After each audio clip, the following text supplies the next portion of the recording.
Deltarune Chapter 5 gave us a lot to talk about, whether it be the fandom's newest florbos, the continued development of our main cast, or the horrors of the weird route. But there was one aspect of this chapter that kept jumping out at me during my playthrough, and the more I noticed, the more I wanted to talk about it. Chapter 5 has a specific interest in gender in a way that really hasn't been explored much in the rest of the game so far. Gender as a topic has of course been present in previous chapters of Deltarune. Our protagonist Kris is literally non-binary, and there's been deeper implications surrounding that fact through things like Man Country, or the fact that Kris's entire character revolves around issues with identity and autonomy surrounding their body. But mostly it's just been a fact of the world that the game doesn't really bring up, and details about it are mainly left to speculation. There's also Susie and Ralsei's respective subverting of gender roles, Metaton's transness carried over from Undertale, and even things like Spamton possibly being a trans man. But this topic hasn't ever really been given a lot of focus, and for a long time I tended to assume that regardless of whatever else I or others read into it, Deltarune's world likely functions similar to Undertale, where things like gender and sexuality just aren't really an issue. However, Chapter 5 gives us some very solid evidence that this isn't the case, and that Deltarune's world is actually much closer to our own in this regard. What I'm referring to is Hometown's festival King and Queen. In Chapter 5, we learn that the long-awaited festival is very much centered around romance. This is highlighted by its main event, the crowning of a couple as Festival King and Queen, who then lead a parade of the town's couples. King and Queen are strictly gendered roles, one male and one female. This is emphasized by Rudy, who says in regards to Susie and Noelle that maybe this year it'll be two queens. His phrasing seems to imply that this is not the norm. Now, there's clearly no real homophobia in Hometown, that's pretty obvious, but this confirms that there is to some extent a sense of heteronormativity, aka the idea that being straight is the default. Hometown doesn't have any problem with there being two festival queens or kings, but it's still referred to by default as king and queen. They could have easily just called it festival royalty or something, but no, it is specifically king and queen. Not only this, but we see firsthand when we vote in-game that when you vote for a couple, you have to vote for one of them as king and the other as queen. Even if you vote for a queer couple, you are still forced to assign one of them as the man and one as the woman of the relationship. Obviously, with Susie and Noelle, they don't have any problem with this personally. Susie would probably still want to be voted as a king, even if there was a choice. That's just who she is as a butch girl. More on that later. But they don't represent every single person. It's still incredibly restrictive, and nowhere is this more apparent than with Kris.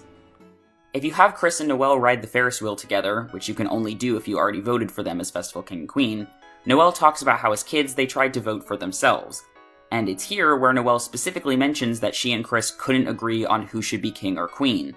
This is the first explicit instance we have of Kris's non-binary identity not just being a neutral fact of the world, but something that does actively go against the status quo. To explain what I mean by that, let's compare this to Undertale. Undertale has several non-binary characters, but this isn't something that's ever directly addressed. Everyone uses they-them pronouns for them, and that's that.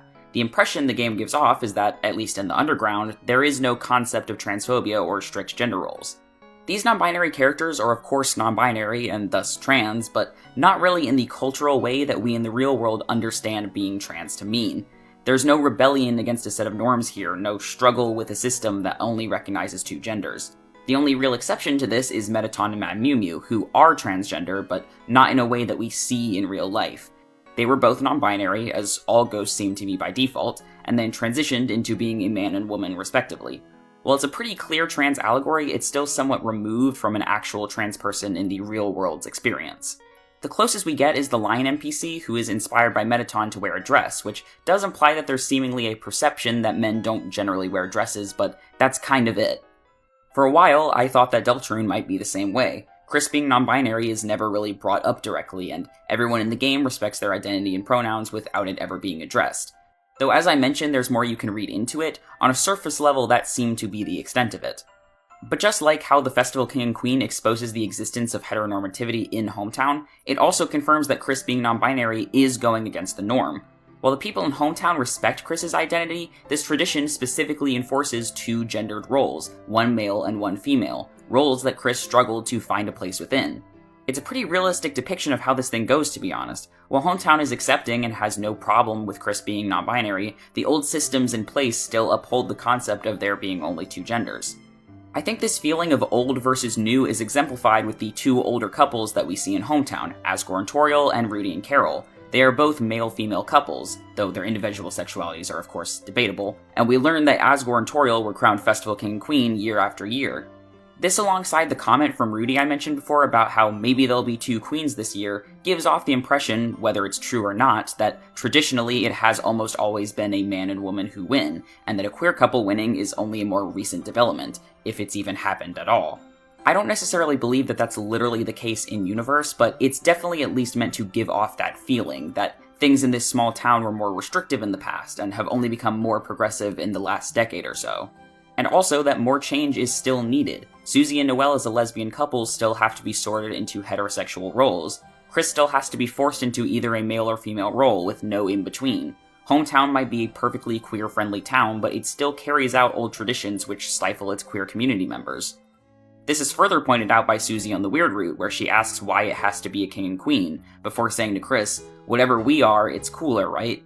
This even parallels the mirror text from Chapter 4 when you expect it with Susie.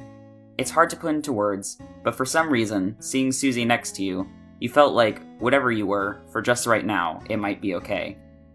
The mirror text can be interpreted in multiple different ways, but I think Susie's dialogue here in Chapter 5 is pretty explicitly about gender. She brings up the king and queen specifically before saying that whatever she and Kris are is cooler. She does get embarrassed afterwards and says not in a weird way, so it definitely is addressing the romantic aspect as well, as in Susie is saying that whatever kind of relationship she and Kris have together is better, but that's still within the context of Susie saying that she and Kris don't fit into those traditional roles. Susie also has stuff going on gender-wise in this chapter, which starts when you enter Castletown at the very beginning. When you get to create an outfit for Susie, all the clothing options are either unisex or overtly masculine, such as the tuxedo, fitting in with what we've seen of her style up to this point. All but one set of options, that being the princess items, specifically the royal dress, a frilly pink princess dress that completely goes against the type of stuff that Susie normally wears. The description, though, is what immediately stuck out to me. The pinnacle of elegance, you will look normal and good. Not royal, not even just pretty, but normal. This word is only used for the dress. In contrast to all the more masculine items of clothing, the kind of thing that Susie normally wears, the pink princess dress makes her normal. Not just normal, but normal and good. The implication here is pretty clear. If Susie dressed more femininely, she would be considered more normal and accepted more. Susie, as her current butch self, is not normal. Because Susie is butch. Some people will try to say that she just isn't a particularly feminine girl, but that's not the same thing. Susie isn't just less feminine than your typical girl, she actively presents more masculine. She calls herself king of the trash pile and wants to be voted as festival king. When she changes outfits for acts, she's always in a traditionally masculine outfit. Susie doesn't have a custom reaction to wearing the dress, just the default lukewarm response as any of the other regular options, but she does react to the tiara, asking if it's really necessary, so she clearly isn't that thrilled about it. To be clear, this is not me saying that the game is saying that Susie should be wearing a dress. It labeling the dress as making her look normal and good is clearly meant to be ironic, but it goes beyond that as well. The entire point of the dress-up sequence is that, just like everything else about Susie, we cannot control her appearance. We as the player are given the illusion that we can enforce our will onto the game and customize Susie's outfit to our liking, even if that means making her wear something she doesn't want to. And to this, Susie says no and continues to dress how she wants. This actually parallels some new dialogue we get from Kris's wardrobe in their room in Castletown. It was previously stated to contain all sorts of clothes and that you could wear whatever you want, which already felt pretty loaded considering Kris's non-binary identity, especially since in the light world, Kris just wears what are assumedly hand-me-downs from Azrael, while in the dark world they wear a whole variety of outfits, including the very elaborate rock outfit in Chapter 3. This line always seemed to imply that this is only true in the dark world, that Kris doesn't feel like they can wear what they want in their real life. In Chapter 5, we get additional dialogue where Susie gives us a better idea of what exactly the wardrobe contains. Top hats, ribbons, shirts, gowns, shorts, pants, a scuba outfit, both traditionally masculine and feminine garments are explicitly mentioned. If you examine it again, the game adds that you could even end up wearing anything you didn't want, which seems to be a reference to the idea of us as the player being able to choose what Kris wears. With both Susie and Kris, we are presented the concept of getting to choose what they wear, and in both cases it's treated as something that should not happen. They should get to wear what they want to wear. Going back to the normal and good description though, there's another line a little later on that seems to continue this same idea. There's a Floridan you can talk to in the Dark World who has this to say about Flowery. Handsome, perfect, and normal. Could a man want anything else? Once again, we have the use of the word normal as a positive descriptor, and here it's even explicitly gendered. Could a man want anything else? Every man should strive to be normal, whatever that's meant to mean in this context. I think it's especially fascinating that this line shows up in the Dark World based on Asgore's flower shop. Asgore is in many ways a typical patriarchal figure. He was the police chief, he had a loving wife and children, and his plan involves an act of violence that he for some reason imagines would redeem him. And without speculating too much, it's pretty heavily implied that he has some kind of thing for Rudy, so it wouldn't surprise me if Asgore has a lot of ideas about what a man should be that he's internalized. Going back to Susie though, at the beginning of the Dark World there's an interesting development. She will no longer refuse to equip ribbons. I've seen some mixed reactions to this, and while I understand the worry that the game is making Susie more feminine, I think it's important to actually read the text we're given. While yes, Susie will now equip ribbons, it's explicitly stated that she doesn't wear them as bows. She wears them as a fist strap or around her arm, and if you equip the twin ribbon to her, she outright refuses to wear it in her hair. The only ribbon we know for sure she wears as a bow is the red ribbon, which she apparently only does because it's spiky. Another detail is that after she says she'll equip ribbons, if you equip the red ribbon to Kris, she says, "It is kinda cool, you can wear anything," once again paralleling the lines about Kris's wardrobe.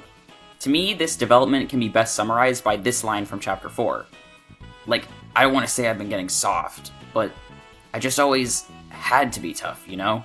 Now it just feels like I have options. Susie is open to experimenting by trying out wearing the ribbons, and what she seems to conclude is that no, she'd still rather not wear them as bows for the most part. It's not that Susie is getting more feminine, she's simply feeling comfortable enough to show vulnerability and try out different things, the same way that Kris and Ralsei do. That's why she says it's cool that Kris can wear anything. Still, I don't want to entirely dismiss people's concerns. I think there's also a possibility that this is intentionally meant to be a bit uncomfortable. Susie wonders if Noelle would think it was cool, and Flowery gives her the red ribbon that she wears in that one cutscene. So it's possible that the angle here is actually that Susie feels pressured to change for other people, but I'm not entirely sure. I think it's more so just her wanting to try out new things. And speaking of Flowery, he calls Susie Princess quite a lot throughout the chapter, which Susie only really brings up at the very beginning. I think it's very intentional that this comes after Susie wanting to be voted as Festival King. Though she doesn't outright protest it, I think it's another way of highlighting Susie's gender nonconformity.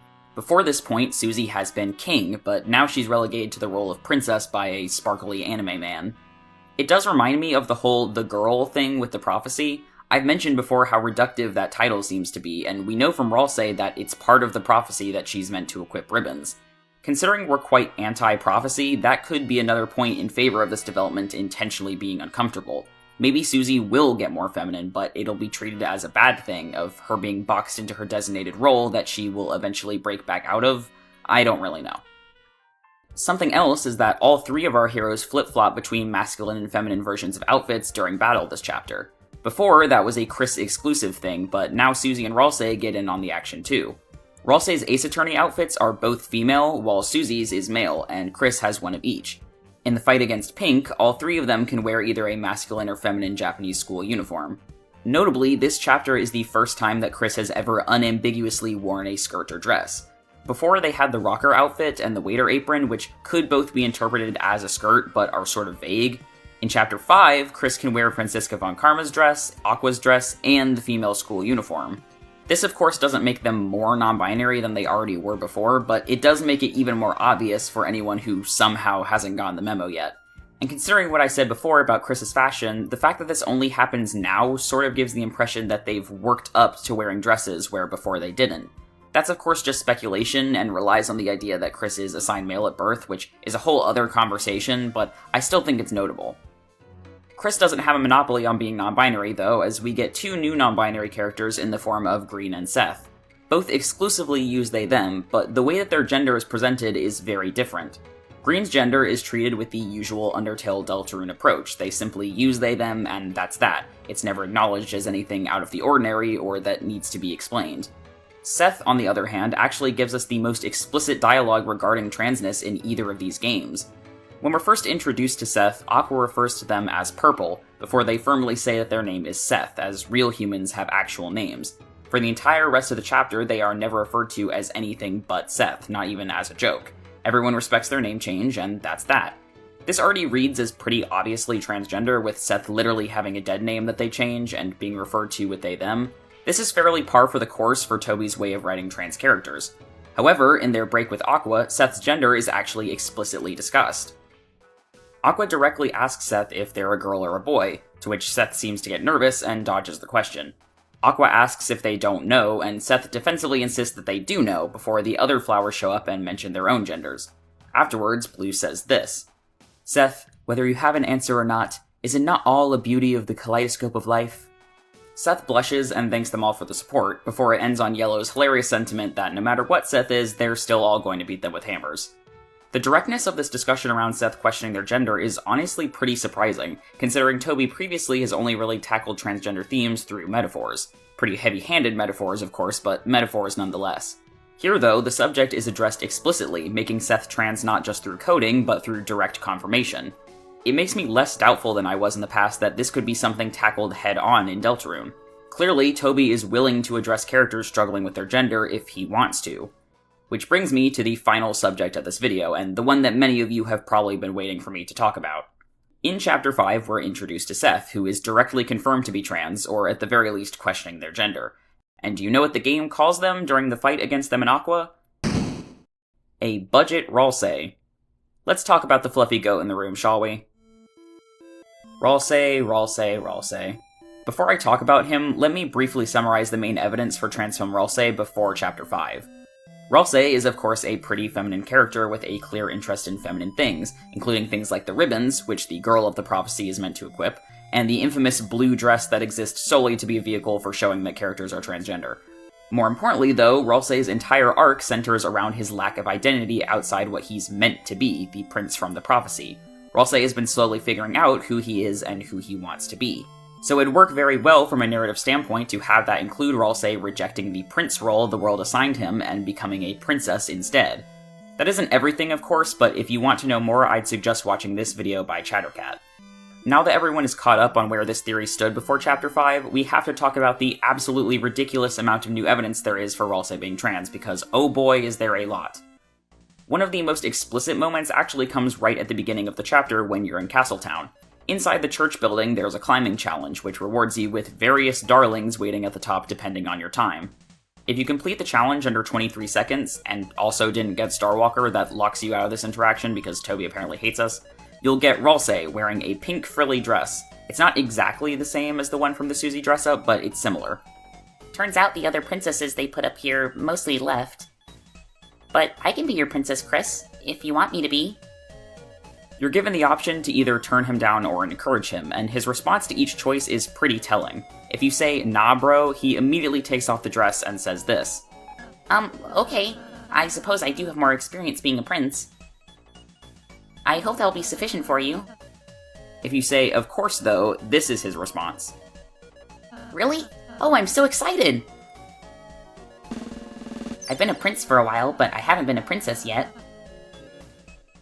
I suppose the only difference is how you present yourself. But it's fun to try new things, isn't it? As long as it's what other people want, of course. First off, Ralsei seems way happier if you choose to affirm him, saying how excited he is and that it's fun to try new things. If you turn him down, he seems to be genuinely a bit disappointed, even if he tries to hide it. More importantly, though, it's made painfully clear here that Ralsei is still struggling to actually be his own person, outside of what he's expected to be and outside of our input as the player. He says that he can be our princess if we want him to be. If you say you want him to be a prince, he goes along with it and says, "I hope that will be sufficient for you." Even when he gets to be a princess and clearly seems very happy with it, he still ends it off by saying that it's fun to try new things only if it's what other people want. It seems pretty clear from the scene that Ralsei, if nothing else, has an interest in experimenting with his gender presentation. He's excited at the idea of being a princess. But he only lets himself do so if we give our approval. If we say we don't want him to, he will immediately do as we say, no questions asked. Ralsei is trying new things and figuring out who he is outside of the role he's been assigned, but he's still stuck in the mindset that he can only do so if it's what other people want. Even if he wants to do something, even if he wants to wear a dress and be a princess, that doesn't matter. What matters at the end of the day is what we want, and if we don't want him to do those things, then he won't let himself do them. This prince versus princess rhetoric continues in the Dark World, where we get the second most explicit piece of evidence, which a lot more people probably saw during their first playthrough. On the right side of the castle, if you choose to watch Ralsei when he leaves on his own, he ends up having a private conversation with Flowey. Flowey suggests that he put his faith in himself rather than praying, before giving him free drink vouchers for the cafe, after which he says, "Got it, princess?" Ralsei just stays silent in response, blushing and looking mad as Flowey leaves. Most people I've seen react to this scene immediately reacted the same way I did to this line, which was just utter shock as I realized that the game might actually be going down this route. Notably, this is the only time that Flowey calls Ralsei princess. There is one instance where he seems to refer to the group collectively as princesses, but that's obviously more vague. Flowey's dynamic with Ralsei throughout the chapter is one of passively-aggressively trying to get him to be more honest with himself. He spends a lot of time making pointed remarks towards Ralsei, poking at his insecurities and hidden feelings, not out of maliciousness, but out of the hopes that it will make Ralsei open up about those things. So the fact that he calls Ralsei princess here says a lot. He says it with a sort of knowing grin, teasing him, and Ralsei seems to get annoyed and flustered at the title. We know that Flowey only prods, he never outright reveals secrets that people don't want revealed. This is shown pretty clearly with how he doesn't expose Kris for being the creator of the Dark Fountain, just sort of alludes to it in vague terms. The closest he gets to saying it outright is when he's talking to Ralsei and Kris alone, because he knows that Ralsei already knows, or at least suspects. Flowey only directly calls Ralsei princess here in private, when the others aren't around to hear it. I think that's important, as it further implies that this is something very personal to Ralsei that he doesn't want to fully admit in front of other people. Right before he says this, Flowey points out that Ralsei was looking at the blue and pink soda voucher the longest, and tells him to just pick his favorite without worrying about Kris. This is assumedly the raw moon item, which is Kris's favorite out of the sodas. Blue and pink are of course Kris's main colors in the Dark World, but they are also the colors of the trans flag. It's unclear if that detail is intentional or not, but regardless, the soda still has symbolism attached to it. One of the other soda items, the Flowey soda, is said to be Ralsei's favorite on the bottle. It heals him 200 HP in battle, but he refuses to drink it outside of battle. So in this scene, Ralsei is deliberately going against what is stated to be his favorite, and instead once again trying something new. While this aspect may not be trained specifically, it's still another instance of Ralsei breaking out of what his expected role is. On paper, the Flowey soda is his default favorite, but he decides to try one of the other items not intended for him instead. The final big piece of evidence we get is towards the end of the chapter. As you probably know, party members have titles that you can view in the menu, which change as the story progresses, and also if the player does certain actions. After climbing the beanstalk in Flower Castle, the gang's titles all change, Kris to Dark Rose, and Susie and Ralsei both to Dark Vine. Kris's title description is Conveys Departure, while Susie's is simply Assists in Sealing the Fountain. Ralsei's, however, says, Watering Their Own Thorns. This is the first instance of Ralsei ever being referred to with a pronoun other than he, him, but it's not the only instance we get this chapter. Before attempting to seal the Dark Fountain, if you talk to Asgore about Ralsei, he'll say, or rather think, this. Kris's other friend. It's strange. At a glance, they look a bit like Azrael. But the longer you look, the harder it is to tell if they're a monster at all. Even if they look that way, Kris accepts them. I hope they realize they don't have to hide themselves. Now, obviously, Asgore is likely just using they-them for Ralsei here because he doesn't know Ralsei or what Ralsei's pronouns are, but I don't think it's an accident that this comes after Ralsei is referred to with they-them in the menu, especially since Asgore's dialogue specifically revolves around Ralsei not needing to hide himself and being accepted by his friends. Also, I can't not mention that this chapter's Dark World starts with Ralsei trapped in a literal closet. Obviously, that could just be a coincidence, but I still think it's funny. All of these moments combined, in my opinion, make it very hard to argue that there isn't some kind of thing going on with Ralsei's gender. What specifically that is up to interpretation at this point, but I no longer think that this is just a matter of headcanon. Toby did not have Flowey call Ralsei princess for no reason. Toby did not use they-them on Ralsei in the menu for no reason. Toby did not have Ralsei get excited about being a princess for no reason. I know some people are really set on Ralsei just being a feminine boy, but to that I ask, if that was the case, why would Toby be putting so much emphasis on Ralsei's relationship to gender? Ralsei has been a feminine boy since Chapter 1. If that was the intention, then logically that would be introduced as part of his character in the beginning, and then given less focus as the story goes on, because it's already an established part of his character. We don't need to keep emphasizing it. Instead, it's only been brought up more and more as time goes on. It feels like it's building up to something. There's this idea I've seen that making a feminine male character a trans woman is erasing representation of feminine men, but I think that's a very simple way of viewing things. For starters, representation of trans women is still sorely needed, while representation of feminine men is both a bit more common and generally not as controversial. That's not to say that there shouldn't be representation of feminine men, or that they don't also face backlash, but I think what's important to keep in mind is that a lot of trans women start out as feminine men before transitioning. That's kind of extremely common. Having a trans femme character start out as a feminine man is just staying true to a common trans femme experience. It's not insinuating that every feminine man will end up being a trans woman. So with that being said, what exactly is Ralsei's deal? Well, again, I think there's a lot of different ways to look at it. The most common interpretation, I think, is trans girl Ralsei, since it's certainly the most straightforward reading of what we're given. It's possible that the usage of they/them for Ralsei is to symbolize them being in an in-between state, questioning their gender but not having fully accepted herself as a girl yet. But also pronouns don't equal gender, so it's totally possible that they are a trans girl and just use they/them. I've also seen interpretations of Ralsei as gender fluid or non-binary, which I definitely think there's evidence for as well. Ralsei says that he's been a prince before but hasn't been a princess yet, which can be interpreted as him having an interest in being both. All readings of Ralsei are valid, but I personally think that trans girl Ralsei has the most backing behind it and would be the most narratively satisfying. Ralsei's arc is already all about trying to break out of his role of the prince that he's been assigned by the prophecy. So for her to realize that she's not actually a prince but a princess, in direct defiance of what she's expected to be, would work really well. With trans Ralsei in mind, a lot of moments in Chapter 5 get additional context, specifically this scene near the end with Flowery. Ralsei has the mindset that the flowers have to fulfill their purpose, that they can't be anything else, they can't pretend to be something they're not. Flowery's response is that Ralsei is jealous of their ability to live as they want without worrying about the rules, and says that he was teasing him in the hopes that it'd make him realize that he could be happy. Ralsei gets really upset about this, saying that he has to follow the rules or else everything will fall apart. You think I want it to be like this? Then what do you want? Ralsei doesn't have an answer. Obviously, this scene isn't about Ralsei being trans, but like I explained before, it would add on to what's already there very well. The flowers live freely as who they want to be, finding happiness in the new existence that they've shaped for themselves. Ralsei clearly wants deep down to have that same freedom to be who they are, but he's too scared, too worried about what others think, too set in his belief that one has to fulfill their predetermined role. Ralsei wants to wear the princess dress, but only if that's what we want too. Flowery teases him, calling him princess, hoping it'll show him that that's an option, that they can be a princess if they want to. But Ralsei can't take that leap. At least, not yet. Chapter 5's Dark World is a decidedly Ralsei-centric section of the game, which is why I think it's interesting that gender and gender presentation come up so much. As stated before, we're introduced to Seth, a glasses-wearing nerd explicitly stated to be questioning their gender, who is called a budget Ralsei by the game.